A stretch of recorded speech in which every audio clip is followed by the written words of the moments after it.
Good morning, everyone. Thank you all for being here today. I do want to thank a few people. The Chicago Department of Family and Support Services Commissioner, Brandy Kanazi, thank you. Our Deputy Mayor of Immigrant, Migrant, and Refugee Rights, Beatrice Ponce de Leon, our Chief Homelessness Officer, Cindy Soto, the Office of Emergency Management, our Director, Jose Tararo. Thank you all, the OMC, DFSS, CPD, Chicago Public Schools, City Colleges, CTA, CDPH, DCASE, DOH, BACP, Aviation, and all those acronyms. You can see Justin Lawrence. He studies this stuff every day. Trust me, he does. Aviation, 2FM, Parks, Streets and Sanitations, Libraries, and of course our team in the Mayor's office. I would also like to acknowledge and thank our Vice Mayor, Walter Burnett, Jr., and our Housing Chair, Alderman Byron Sigcho Lopez, for their unwavering support throughout this entire mission. As many of you all know, the 27th Ward hosted the most shelters. The 25th Ward hosted the largest shelter. Finally, we could not have done this without our partners in the faith community, who opened their churches and arms to our vulnerable residents, as well as to our newly arrivals, and their tireless effort to our mutual aid groups from day one. Our community of small businesses who have stepped up in the time of need to feed those in need. I look forward to the continued collaboration with them and the city council members as we enter into this next phase. Additionally, I would like to acknowledge the partnerships with the state of Illinois, the Department of Human Services, Governor Pritzker and his entire team. They've been remarkable. Cook County partners, including the board president, Tony Preckwinkle, the Cook County Health Department, and the Board of Commissioners. Thank you all. All of our alders who stood with us, supporting, finding solutions in City Council. Really thank you from the bottom of my heart. We look forward to the collaborating with the One System Initiative partners, including the state of Illinois and many community providers who participated in drafting a vision and recommendations for a more equitable, effective shelter system. When my administration came into office, we inherited a humanitarian crisis with scores of buses with newly arrivals sent from the southern border without notice, care, or any coordination. This act was meant to destabilize Chicago as a welcoming sanctuary city. We fought back and showed the world just how welcoming we can be. My administration, in collaboration with partners in the state and county governments, along with hundreds of mutual aid volunteers and community partners, were able to create the infrastructure and means to support the almost 50,000 men, women, and children who arrived in Chicago over the course of the last 2 years. Even with the threat of more buses being sent to Chicago ahead of the Democratic National Convention, we stood strong and built an infrastructure to sustain the demand for shelter. Due to the executive order signed by President Joe Biden and the hard work, we are now moving into a different phase of this humanitarian effort. Currently, we are seeing fewer and fewer asylum seekers arrive in the city of Chicago. And the resettlement efforts, wraparound services, and support provided in the shelter system by Chicago and our partners at the county and state empower thousands of new arrivals to be on a path to self-sufficiency. So we are now able to shift from a large-scale crisis response to a more cost-effective, equitable, and strategic approach that addresses homelessness for all who need support. And that is why today we announce steps to demobilize the new arrivals operation by the end of 2024 and transition to the One System Initiative 2025. This shift means demobilizing the new arrivals mission by the end of the year to focus on adding 3,800 beds to the legacy DFSS homelessness service system in collaboration with state partners and advocates. A one shelter initiative is a single, unified system that consolidates the new arrival shelters with the current Chicago delegate homelessness shelters. This will help to ensure that we have a single and equitable shelter system for anyone. An equitable shelter system for anyone experiencing homelessness. It will also eliminate shelter stay limits and over time will provide more options for unhoused residents and families with children. We will continue to work with our One System partners to further develop resources and services to better meet the needs of anyone who needs service, whether they arrived here just a few days ago or have lived here all of their lives. Look, we've already shown the world that we have the determination and the fight to meet the needs of almost 50,000 new arrivals in less than 2 years. 1 year ago today, thousands were sleeping on the floors of police stations, airports, as we stood up new shelters every single week. At the peak, there were 12 to 15 buses arriving daily and 15,000 beds in operation. We collaborated with the county to ensure basic health care, joined forces with the state and community-based organizations to provide wraparound services and rental assistance. We supported resettlement and reunification of thousands of families and individuals. Our city also activated the philanthropic, faith, and human services communities to develop small-scale sheltering, rapid responses, and new resources to help meet the urgent needs. Mutual aid volunteers across the city leveraged their networks, built from COVID response, showed up in unimaginable ways to welcome our new neighbors. CPS enrolled an estimated 20,000 new arrivals. Under the leadership of CDPH, we overcame a measles outbreak that had no playbook for congregate shelters. And while we have had many successes, this mission has highlighted Chicago's growing housing crisis and our need for long-term investments in shelters, wraparound services, and safe and affordable housing that support people on their pathway to self-sufficiency and success. Housing is a human right, and that principle always guides my policy and my practices. And that is why I champion Bring Chicago Home, invested $250 million this year for homelessness services, and passed an historic $1.25 billion investment for housing and economic development in chronically neglected parts of the city.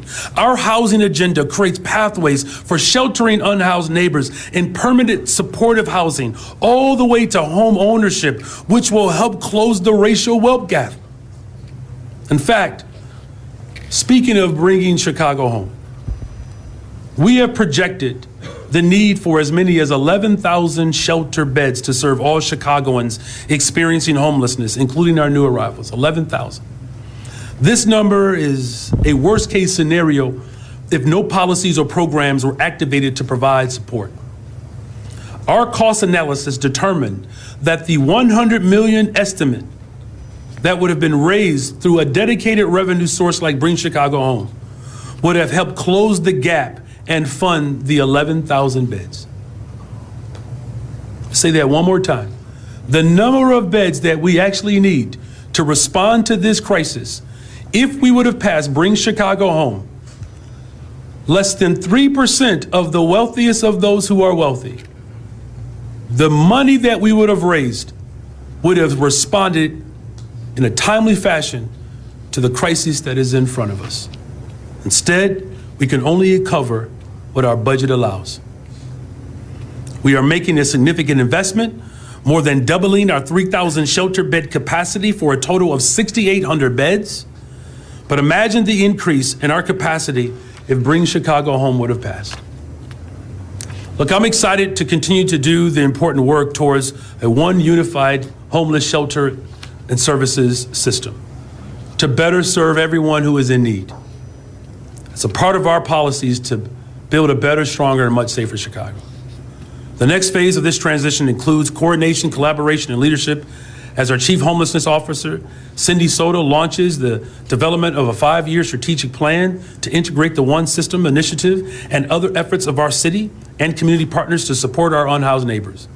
I'm proud that we have a commitment to remain a welcoming city that provides for everyone I'm proud that the work in the community continues to grow to meet this great challenge. Our potential is still yet unmatched. And thank you all to all of you who have done hard work. And with that, I'd like to introduce our Deputy Mayor of Immigrant, Migrant, and Refugee Rights, Beatrice Ponce de Leon.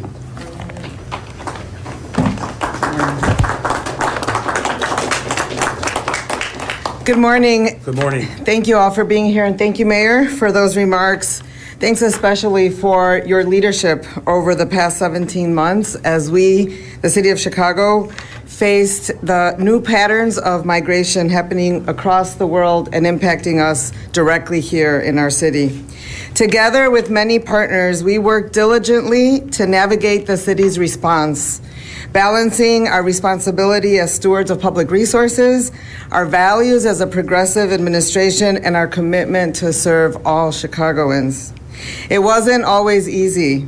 We learned many lessons along the way, but in the end, Chicago developed a compassionate, fiscally responsible resettlement model that prevented nearly 50,000 people from becoming unsheltered, and that set our city on a path toward a better system for all.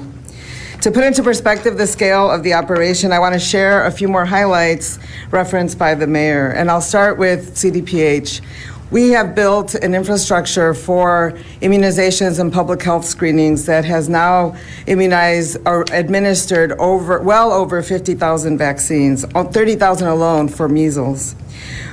We've also served approximately 25,000 individuals in partnership with the state and their rental assistance program, connecting them to apartments and moving to other places with friends and family. The city, in partnership again with USCIS at the federal level and the state and community organizations, helped 8,500 people apply for temporary protective status or work authorization. And through an innovative program for volunteers, we have now listed over 900 volunteer opportunities that people have been able to plug into with organizations supporting new arrivals as well as most recently in our shelter system. We launched an ESL and a financial literacy program to bring to our new arrivals. And Chicagoans have been generous, donating over $500,000 to our Amazon wish list by purchasing products there. More than 1 million baby wipes have come our way in donations, and really tens of thousands of coats and winter gear were gathered last year. People have donated in many ways, their own individual time and treasure, and the organizations that support our human service infrastructure here in Chicago. At the beginning of 2024, at the height of the mission, as the mayor mentioned, we were serving 15,000 people in our shelters. These were individuals from around the world. Yes, there were Venezuelans there, but we also have Haitians, Ecuadorians, Senegalese, Colombians, and many others in the shelter system. And while the arrival of immigrants and refugees in Chicago is not new, we are a city that has seen groups of immigrants throughout our history. The sudden arrival of asylum seekers in a very short time frame was unprecedented. And our city was tasked with handling this crisis response without a budget and with minimal federal support. In the end, we did it. We didn't do it alone, but we were able to manage this operation and now transition into a bigger, better system for other people experiencing homelessness. Ultimately, the New Arrivals mission was driven by two goals. One was to meet the most basic human needs of people arriving here, and the other was to learn and leverage the moment to build better systems of care. After taking office, our administration quickly recognized the importance of sharing this responsibility for the migrant mission with all levels of government. And I recall very directly working strategically to bring on the partnerships that we needed with the state and the county, which resulted in new investments and in a more inclusive regional approach. We also understood that the two systems were inequitable and that we had to work towards one, and made the commitment for the One System initiative. And finally, we knew that resettlement of asylum seekers and refugees is a federal responsibility. We had to call on our federal government, advocate for more support and for policy changes that would make a difference. We will continue to advocate with the federal government for resettlement cities like Chicago, and also for comprehensive immigration reform that includes work permits so that people who are here are able to support themselves, their families, and contribute to our communities. And finally, migration and seeking asylum are internationally recognized human rights. Having a safe place to sleep and to call home is also a human right. I'm proud to be part of an administration that is committed to upholding these human rights and uplifting our most vulnerable individuals and communities. This has meant helping asylum seekers on their journey, but also investing in housing and homelessness and investing in the Black community in Chicago, which has faced generations of disinvestment and marginalization. Our mayor has said this often, it's not either or, it's both and we have figured out ways to do that. As we move away from the crisis mission into our accelerating this transition to the one system into next year, we know that it is the right time. The city has not received a bus in the area since mid-June, and arrivals at the landing zone are much lower. We are also seeing that of the folks who are arriving here, only about a third are having crossed immediately at the border and having been in the country for lower number of days. This period between today and the end of December will be a transitional phase in which we ramp down the operations. And in a moment, you'll hear from Harley Jones, our executive on loan, about the details of that work. Beginning in January, as we move into the one system, our Chief Homelessness Officer and Commissioner Brandy Kanazi will work to roll that out in partnership with the state. They will provide more details in a moment as well. I want to echo the mayor's appreciation for all of the people of Chicago who worked day in and day out to make this mission a reality and to make sure that our operation was a smooth operation throughout. I'm grateful especially for the mayor's office team that has supported our work as we developed new systems, new policies, and new protocols to make this happen. And, without listing all of the organizations, I think it is important to call again and say thank you to the many, many Chicagoans, volunteers, organizers, advocates, donors, mutual aid groups, community-based organizations, faith groups, philanthropy and foundations, and others who've come together on their own and with us to make this happen. As we move forward on this path, the transition might be a bit bumpy at times, but I know and I'm certain that in the coming months, our systems of care for anyone experiencing homelessness will be expanded and improved.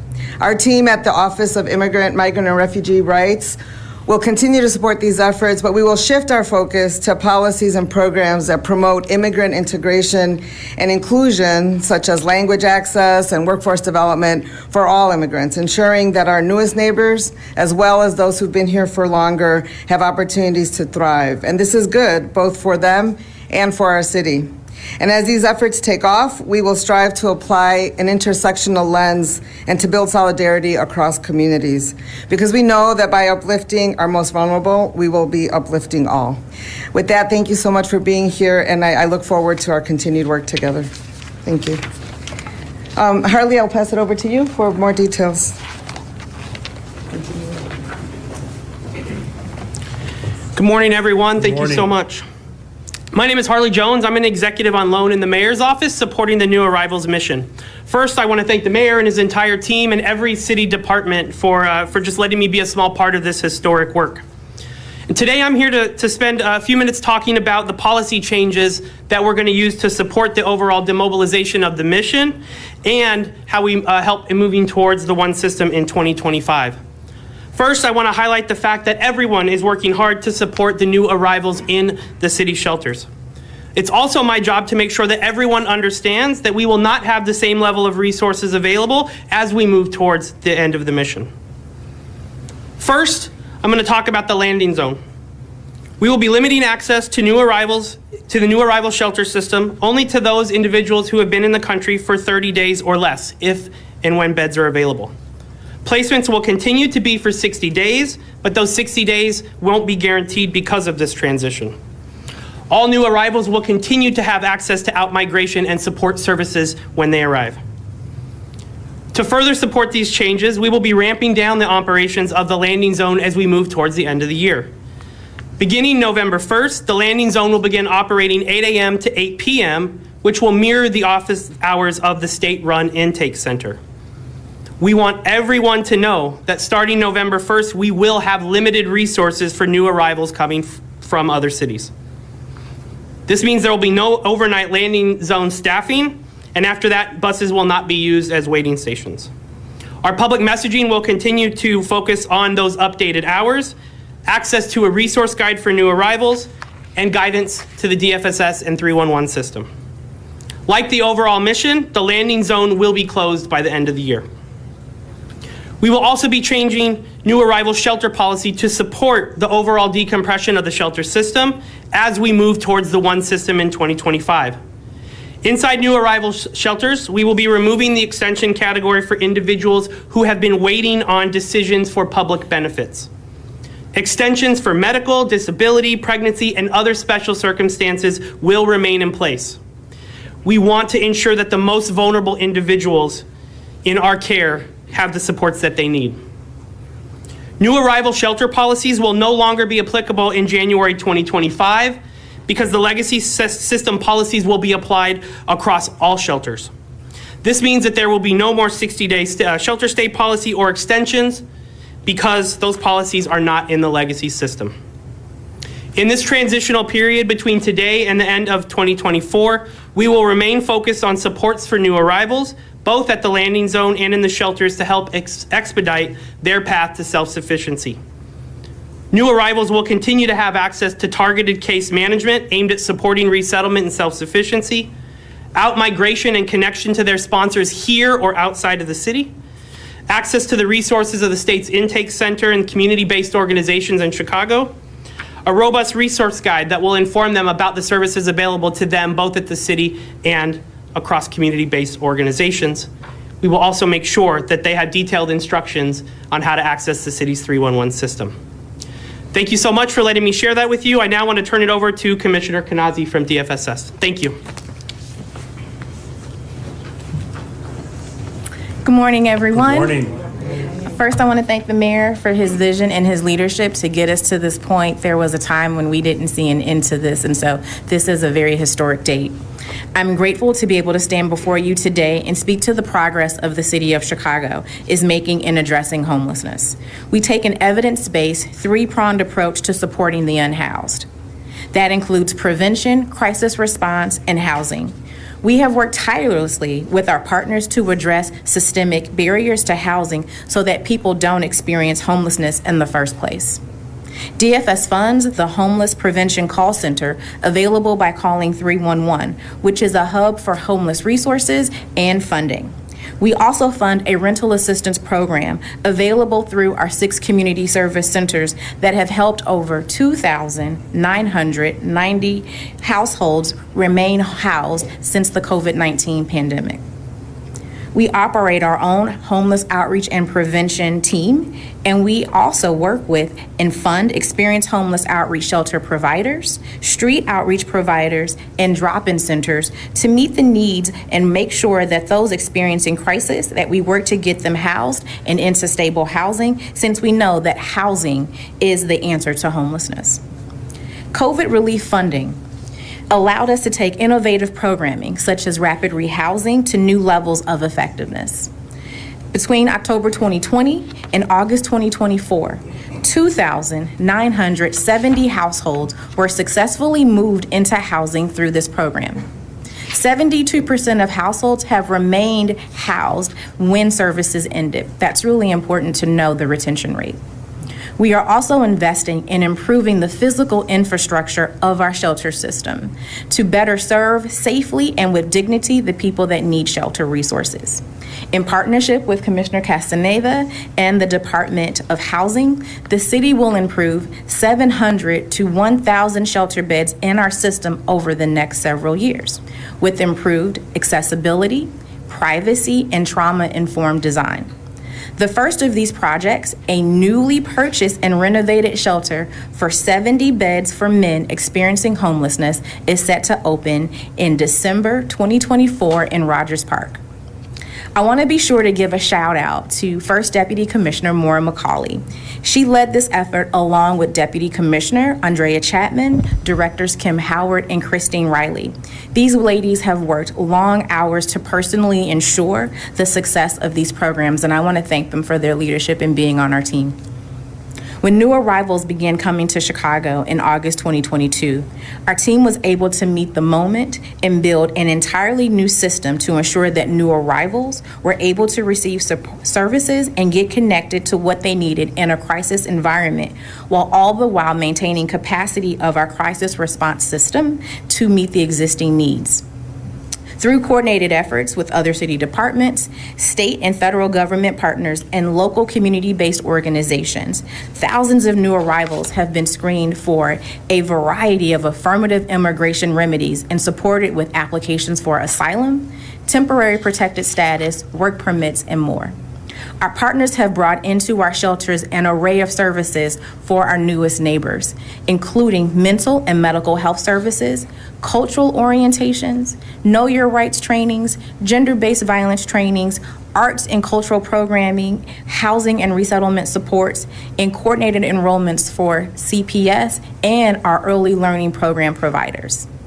I cannot overstate the importance of how Deputy Commissioner Danny Castaneda and his team, BJ Lohr, Natalia Santillan, Alejandra Magana, and many, many others on our team at DFSS and OMC and so many more city departments have gone above and beyond to make sure that families had a place to stay, they had food to eat, and ensured that they received trauma-informed care after their long journey to our great city. It is thanks to joint efforts that the numbers of new arrivals seeking shelter in our system today has decreased from nearly 15,000 in January to just under 5,000 today. But this is not DFSS's or our city's achievement. This is the people of Chicago showing our compassion and welcoming character. Each passing day, we witness more new arrivals establishing themselves in our communities. They are learning our traditions, resilience, diversity, and the overall history of our great city, Chicago.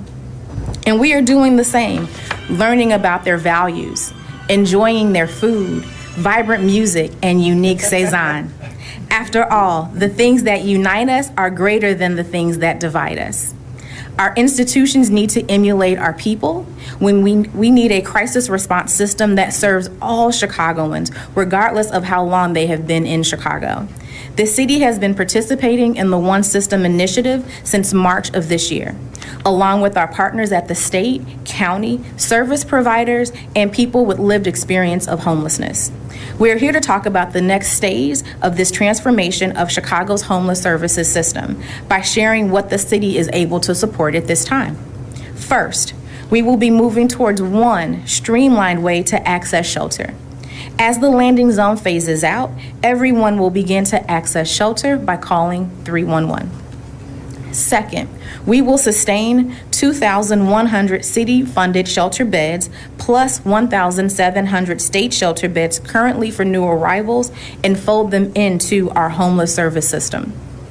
These shelters will be operated by community-based organizations in alignment with the rest of our entire homeless system.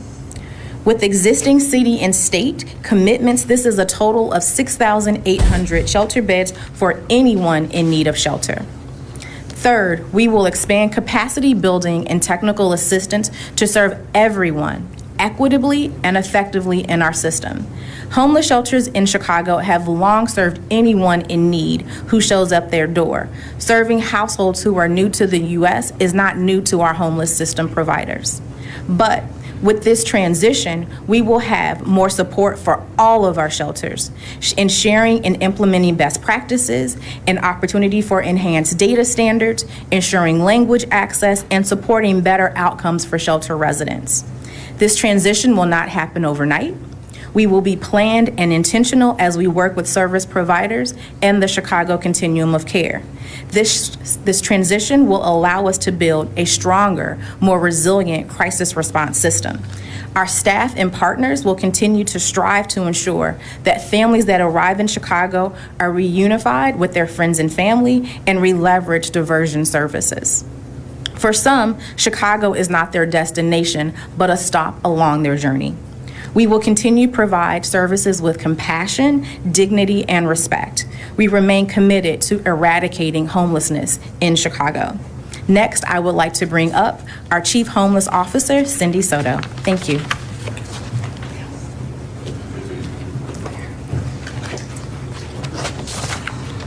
Good morning, everyone. Good morning.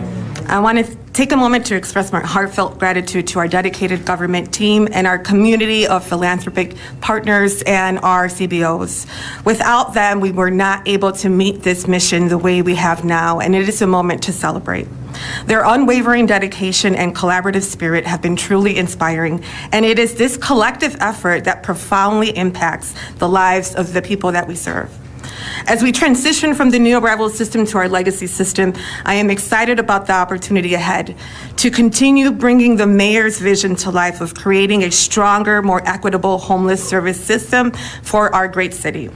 This change is not just about operations. It represents a chance to enhance our strategies and ensure that every person who is unhoused or at risk of losing housing receives the compassionate support they need. On September 16, we received important recommendations regarding the One System initiative from community partners. This work will guide us with the state of Illinois to build a unified system. These recommendations will shape our future direction, and we are committed to integrating them into our plans.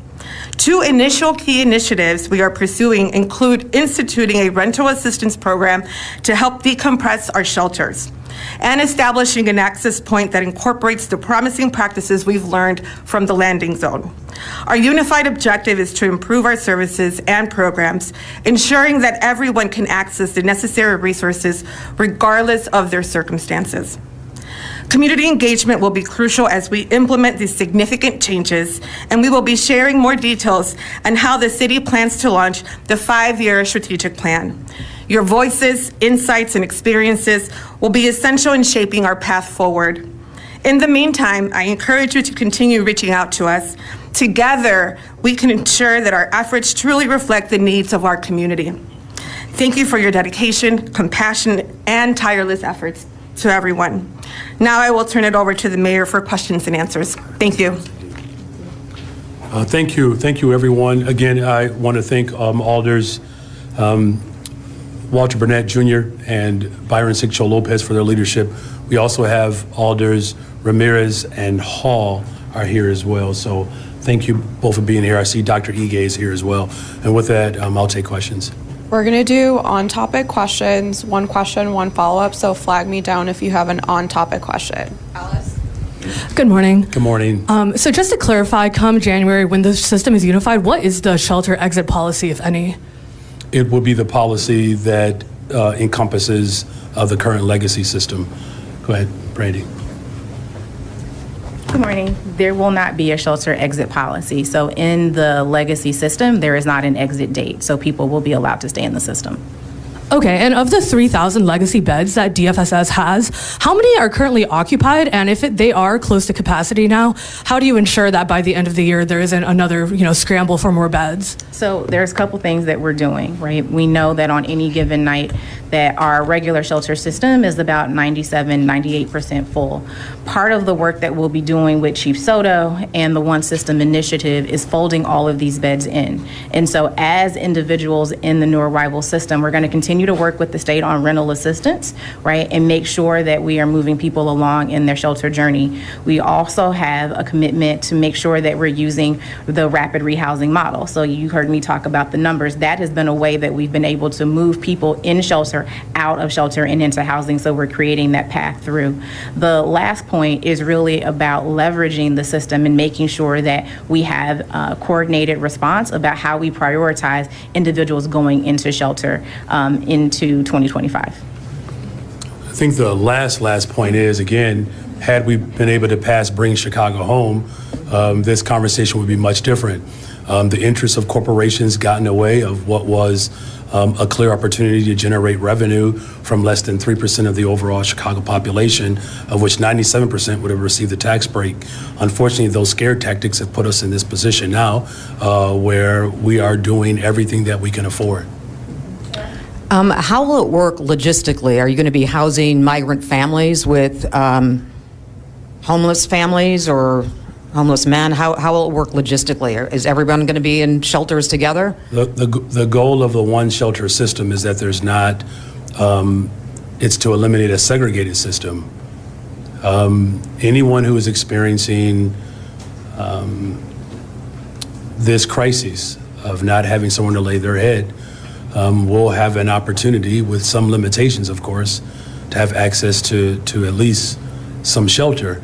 Now, as far as how we delineate over time, as we've already articulated, as we continue to decompress between now and the end of the year, the individuals that are in place or in shelter now will be logistically either remain where they are or move to the locations that we have established. And just to follow up, and what is the status of the favorite staffing contract, and what happens to that under this new system? Thank you for that. It's a good question. Good morning again. So, as you know, we have moved from a contractor model that supported our shelters to, we have started to transition to a CBO model. We currently have 2 community-based organizations, Bright Star and Clio, that are running shelters. We will continue to continue that pattern of practice, and all of the shelters for the new arrivals, current shelters, will be operated by CBOs, just like our homeless system.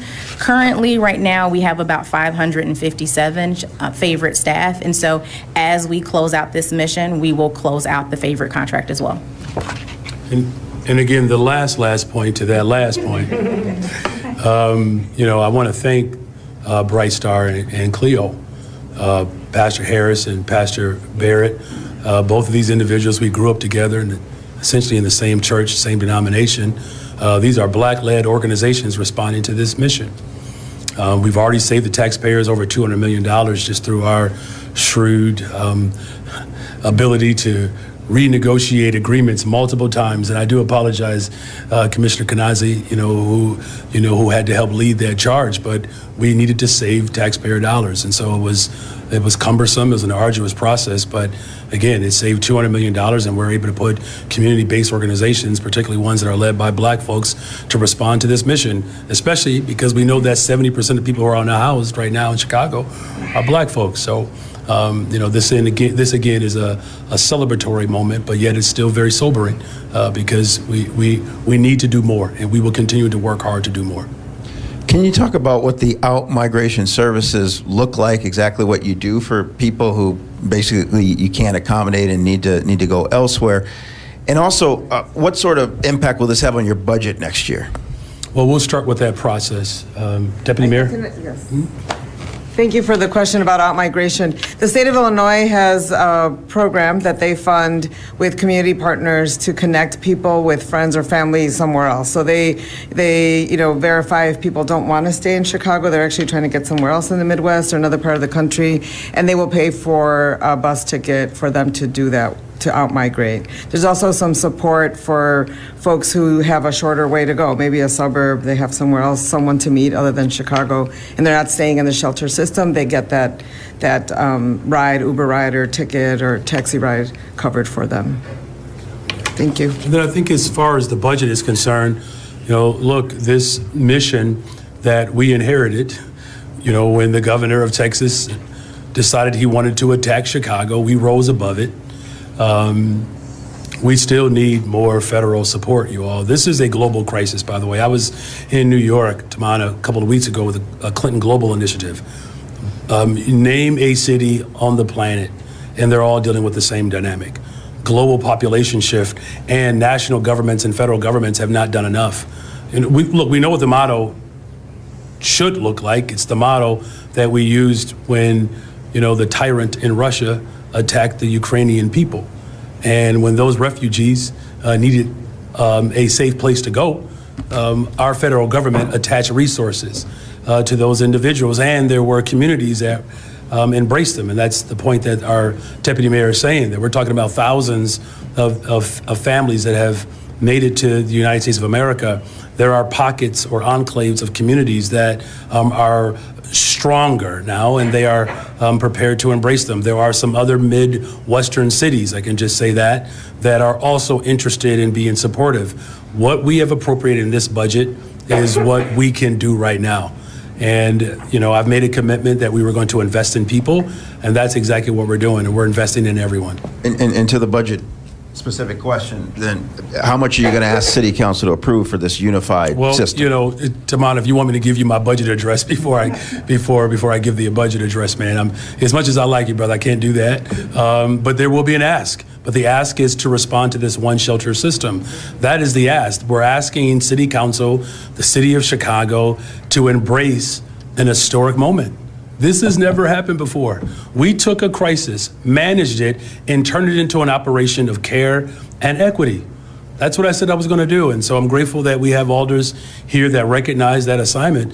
And again, we cannot allow the federal government to abdicate its responsibility by responding to a crisis that they technically have the sole responsibility to respond to. Thank you. So would it be correct to say, or that the 150 million that in the budget forecast for new arrivals would be shifted to this new approach of No, one? that's not correct to say. So that $150 million was for this year's budget. This year's budget is expiring. What we're saying is I'm going to present a budget to the City Council that's balanced with investment in a one shelter system. Right? This is about what I said that I would do, was create a one shelter initiative that will allow us to respond to homelessness, period. Whether you have just arrived or whether you've been here for some time and you're down on your luck.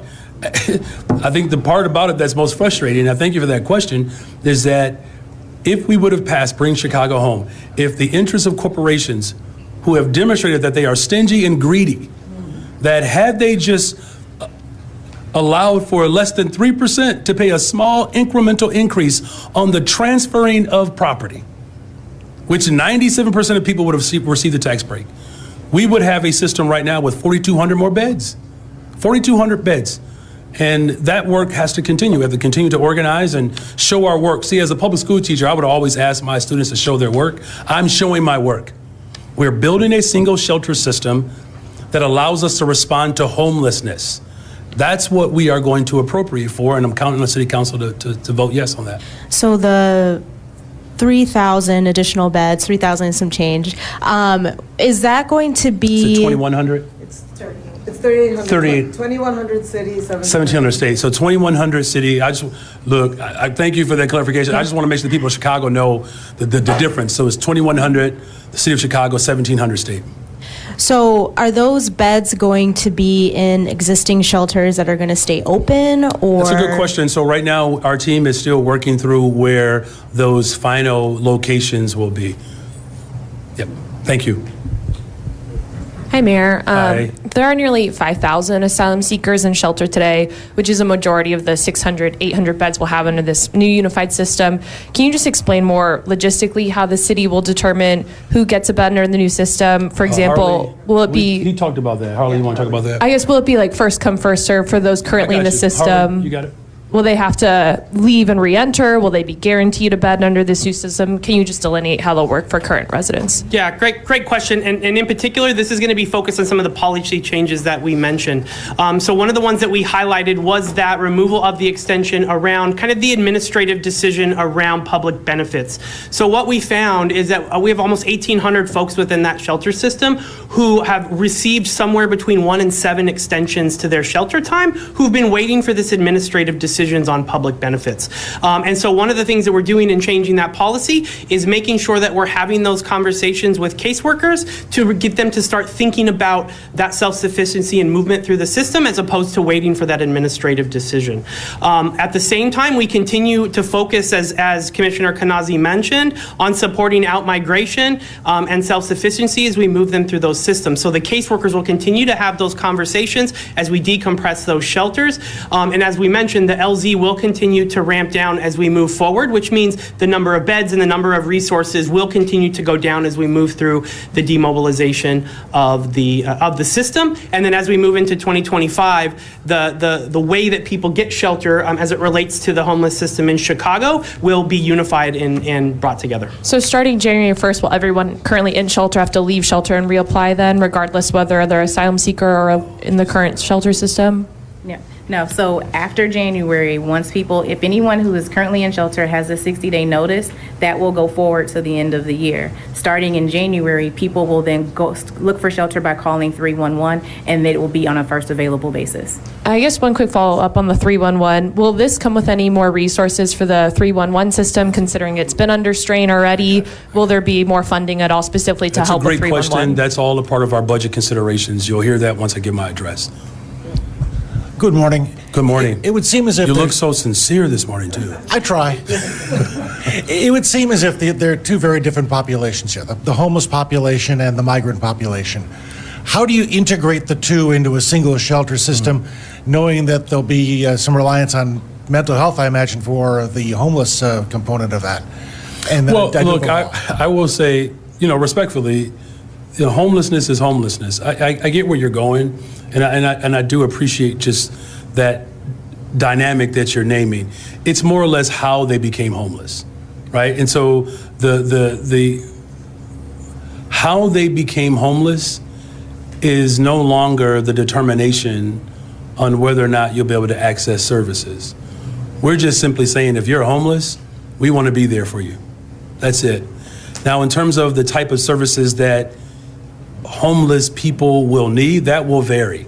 And that, from behavioral and mental health support services to work authorization, right? So if you are a born resident of Chicago, work authorization is not something that's required. You just need a job. If you're not born in Chicago or America and you're unhoused and you come here as an asylum seeker, of course, the work authorization component will be critical. That's the remarkable part. I'll close with this. The remarkable part about what we're doing. We have taken a global dynamic, a crisis that is pervasive across the planet, and we have operationalized it as a city government. I just want for a moment there, whether you all appreciate that or not, I just want the people of Chicago to know how appreciative I am of their dopeness. There's nowhere else on the planet that has been able to stand the test of time in this crisis. You all know what the coverage was a year ago, because you all covered it. And to see where we are today tells you everything you need to know about this administration. We don't cower under pressure. We rise above those attacks. And so if you are homeless by way of seeking asylum or because you've experienced gross disinvestment from previous administrations, my administration is going to show up for you. And I made a commitment to invest in people, and that's exactly what this effort does. One follow-up. If Bring Chicago Home would have raised $100 million. Conservatively, right? Conservatively. How much do we save by going to this unified system? Well, as I expressed earlier, we've already saved $200 million just based upon us negotiating better agreements with community-based organizations. And so you're right to ask that question about cost savings, and that's essentially what we've done through the repeated efforts of every single department to renegotiate agreements that I inherited to save the taxpayers $200 million. I will say this, had Bring Chicago Home passed, I can tell you the amount of money we would save in what it costs to protect a life, what it costs to educate someone.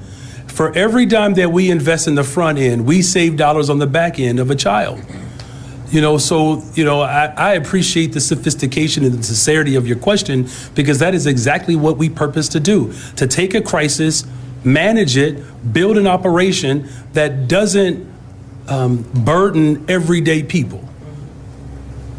Morning, Mayor. Good morning. I have a lot of logistical questions, but I'll try and pare them down. Can you get it into one, though? That's the key. Well, one and a follow-up, absolutely. Okay, all right, 1.5. All right.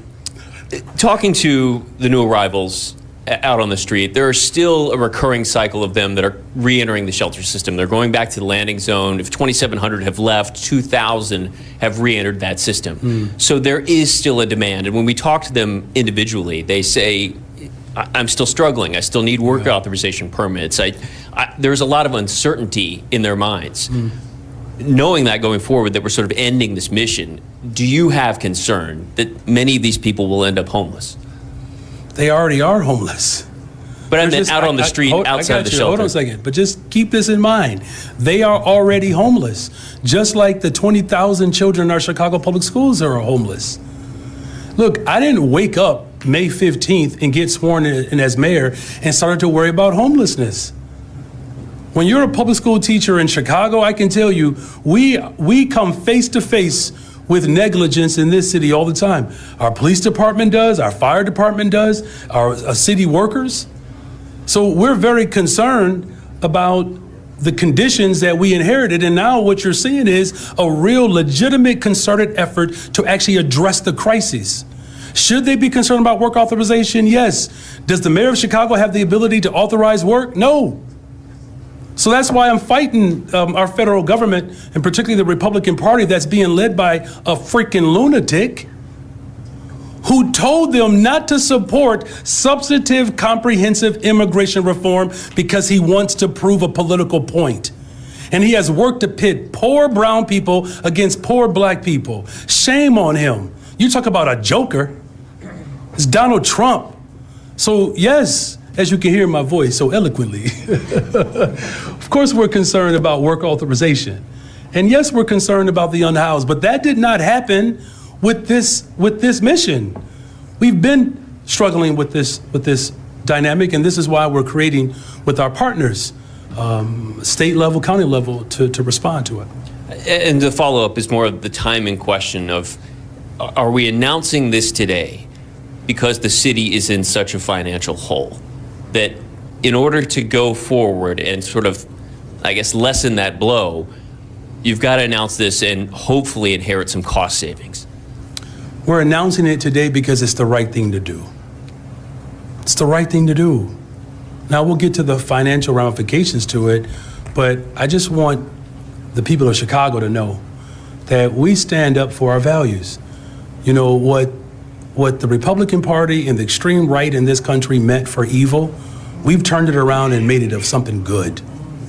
That's who we are as Chicagoans.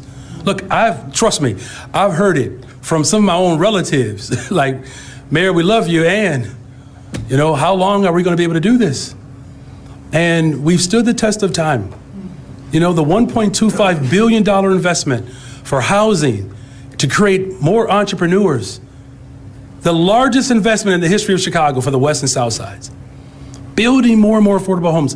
Between Constaneta and Boatwright, you're talking about two people working overtime for this city. These two commissioners are planning, developing, building every day because it's worth it. Now, as far as the other part of your question about the financial straits that we have, that's not a secret. How long have you been covering City Hall? How long have the finances been jacked up? You know what I'm saying? We're fixing it. You know, administration after administration ran this, spent all the money, and then begin to sell its public assets, right? That's like me inheriting a home, use up all the equity in the home, and then begin to sell the valuable items on the inside. I'll make it more plain. Parking meters, the Skyway, sold off all the assets, didn't pay into retirement pensions, didn't invest in these neighborhoods. The financial challenges that we're having right now, I assure you, did not happen under my watch, but they will be repaired under my watch. Excuse me. Take your time, Judge. You okay? Get him some water. I'm fine. Are you nervous? Yeah, this is the time. I'm gonna nervous, listen. right? Let's just have a toast to Justin Lawrence. I'm gonna drink some water for him.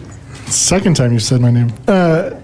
So, correct me if I'm wrong. It seems like we're going from 8,000 beds now down to, what was the number, 6,800, right? So we're losing 1,200 beds.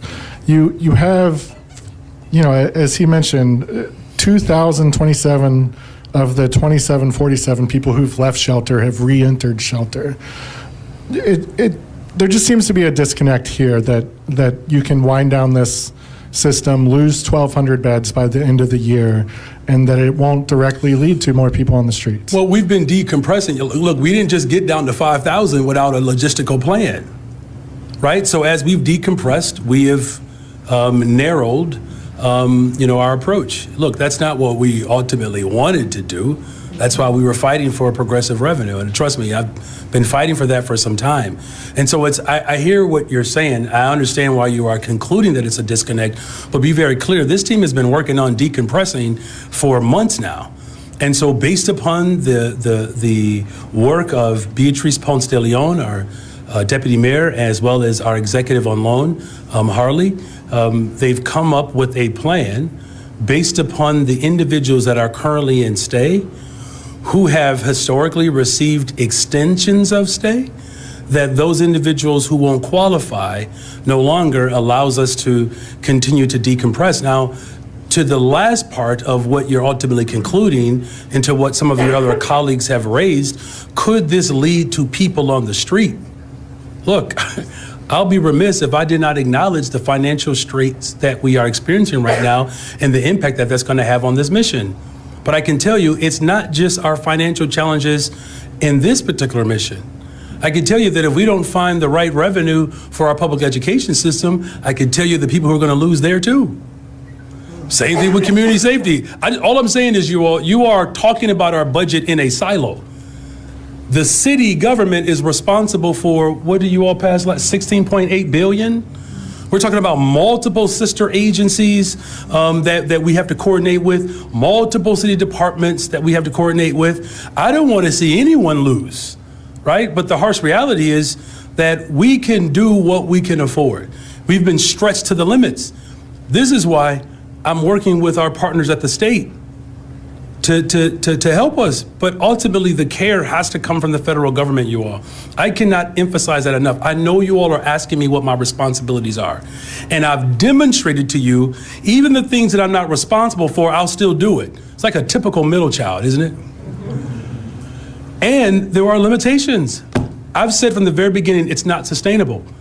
And that's why this election is so important. And back to the budget. So specifically in your budget forecast that was released a month ago or so, it had a specific $150 million line item, same as last year. Yeah, that's not the case anymore. I'll give you the full budget address in a couple of weeks. The $982 million included $150 million from. As I said, you'll get the full budget address. Look, I get the question. I'm saying that I will give you in my budget address what the actual ask will be for this mission.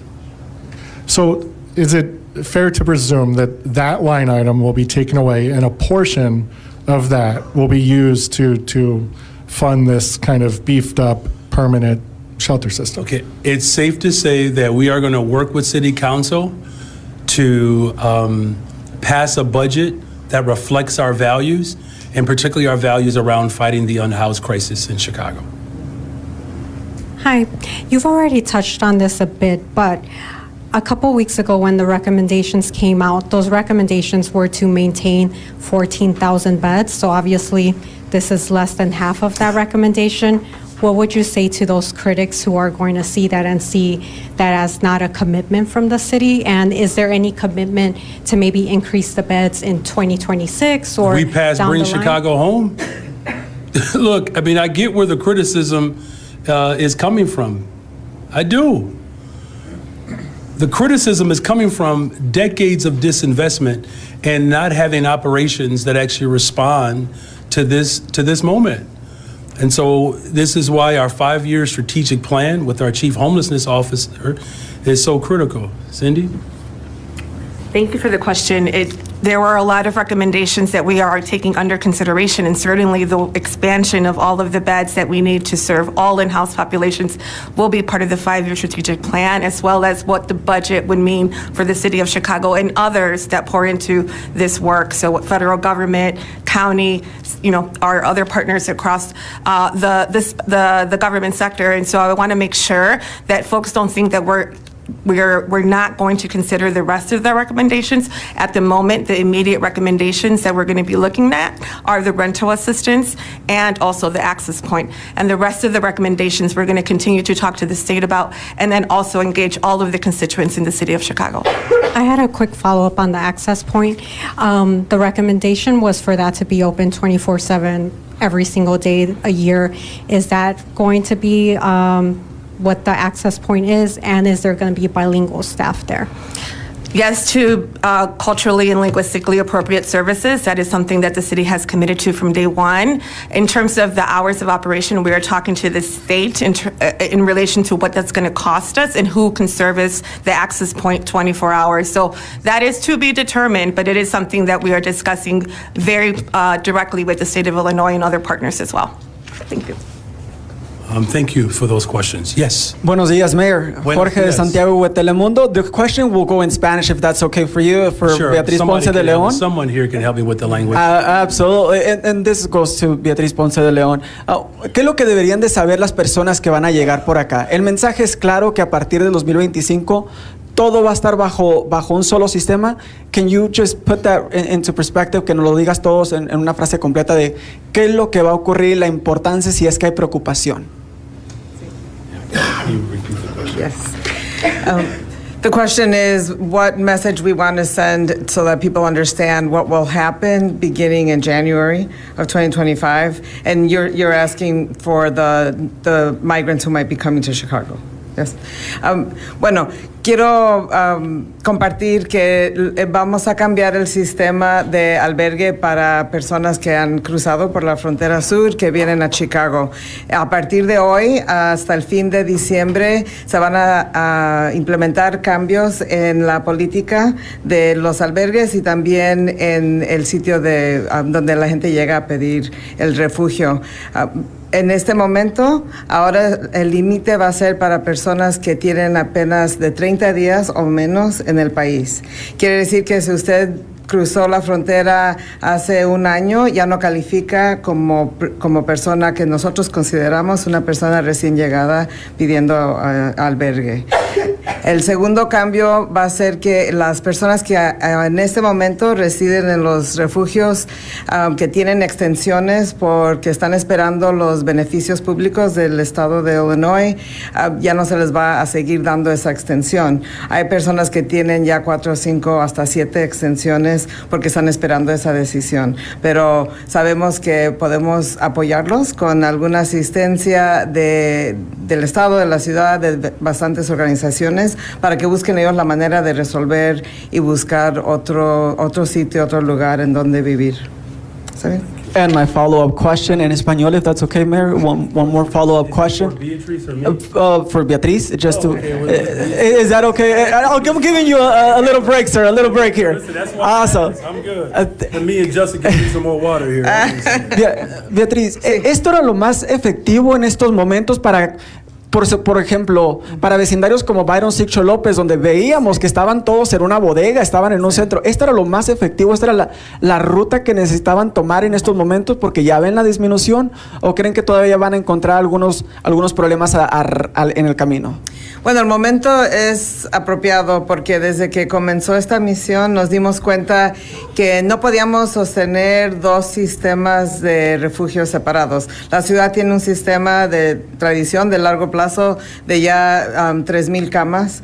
Ahora con lo que estamos viendo en la reducción de necesidad en el sistema de refugios para migrantes, vamos a hacer una combinación de camas. Van a quedar 2,100 camas de la ciudad y 1,700 del estado, que son para migrantes. Esas se van a combinar con el sistema de la ciudad completo. A través de los meses que siguen, se van a ver la manera de coordinar y combinar esos refugios, pero en este momento es necesario empezar ya a cerrar la misión para poder hacer esa transición a un sistema más grande y más fuerte y sostenible para todos los que necesiten refugio en la ciudad. Gracias. Thank you. Good. All right. Well, thank you all again. I just want to express again the incredible amount of joy and appreciation and a degree of humility in this moment where this monumentous task was met by everyday Chicagoans. And I can't emphasize enough the support that we receive from every single department and sister agency. Again, special shout out to Beatriz Ponce de Leon, Harley and Cindy, but our commissioners, Kanazi and Dr. Ige. Let me just say this, you all, the world has come to Chicago to figure out how we've done it. And this is not hyperbole. There was no playbook for the CDC on how to respond to an outbreak in a congregate setting in a shelter. A black woman, Dr. Ige, set the standard for the rest of the country. People around the country begin to find out that we passed a bus ordinance that challenged the governor of Texas to work with us. Now, one bus has come to Chicago, you all, since last December, because there was never an interest in coordinating with us. Their job was to try to create chaos, to influence the outcome of an election. Shame on them, but thank God for the people of Chicago. God bless you all. Thank you, Mayor.